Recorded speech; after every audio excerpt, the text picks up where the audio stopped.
Alat dan bahan yang digunakan. Kacang hijau 20 butir. Neraca analitik atau sendok 1 buah. Gelas kimia 600 ml atau gelas plastik 14 buah. Kertas saring, tisu secukupnya. Kertas timah secukupnya. Mistar dengan skala mm 1 buah. Kertas untuk label secukupnya. Gelas kimia 1000 ml 1 buah. Air ledeng, air PDAM secukupnya. Deterjen serbuk 1 gram.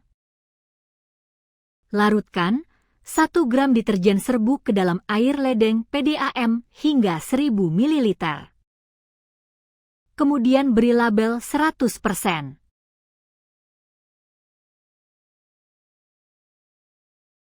Ambil 500 ml larutan deterjen 100% lalu tambahkan air ledeng PDAM hingga 1000 ml. Kemudian beri label 50%. Ambil 500 ml larutan deterjen 50% lalu tambahkan air ledeng PDAM hingga 1000 ml. Kemudian beri label 25%. Ambil 500 ml larutan deterjen 25% lalu tambahkan air ledeng PDAM hingga 1000 ml.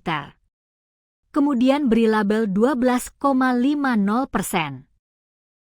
Ambil 500 ml larutan deterjen 12,50% lalu tambahkan air ledeng PDAM hingga 1000 ml. Kemudian beri label 6,25%. Ambil 500 ml larutan deterjen 6,25% lalu tambahkan air ledeng PDAM hingga 1000 ml. Kemudian beri label 3,10%. Masukkan kacang hijau ke dalam air pada gelas mangkok. Buanglah kacang hijau yang mengapung, sementara kacang hijau yang tenggelam yang digunakan dalam percobaan ini. Isilah gelas kimia yang telah diisi kacang hijau tersebut dengan larutan yang berlabel sama.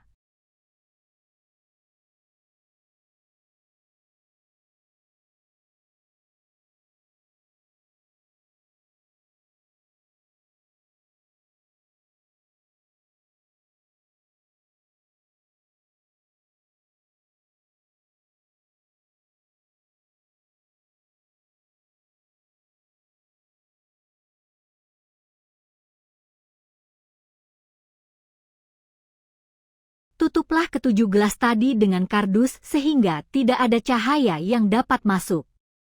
Lakukan pengamatan 24 jam dan 48 jam. Pada setiap pengamatan ukurlah panjang akar dengan mistar dari luar gelas piala. Kacang hijau yang tumbuh akarnya dianggap memiliki panjang akar 0 mm. Jika pada pengamatan 48 jam tidak tumbuh akarnya 0 mm, dianggap kacang hijau mati. Catatlah hasil pengamatan Anda pada lembar kerja.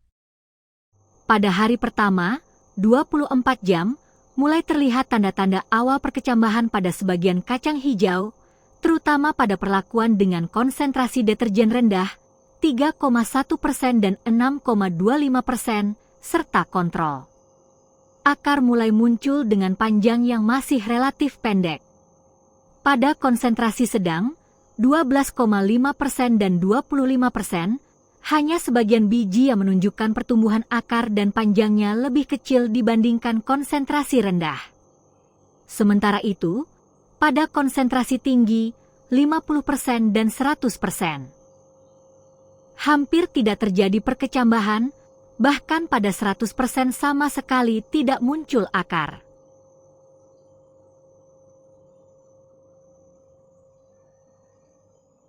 Memasuki hari kedua, 48 jam, pertumbuhan akar mengalami peningkatan yang cukup signifikan, terutama pada perlakuan kontrol dan konsentrasi rendah.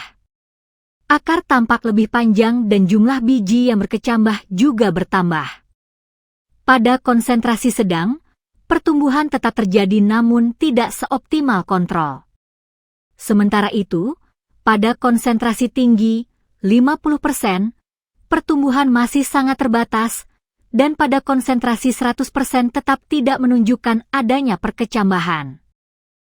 Secara keseluruhan, hasil pengamatan dari hari pertama hingga hari kedua menunjukkan bahwa pertumbuhan kecambah meningkat seiring waktu, namun sangat dipengaruhi oleh konsentrasi deterjen.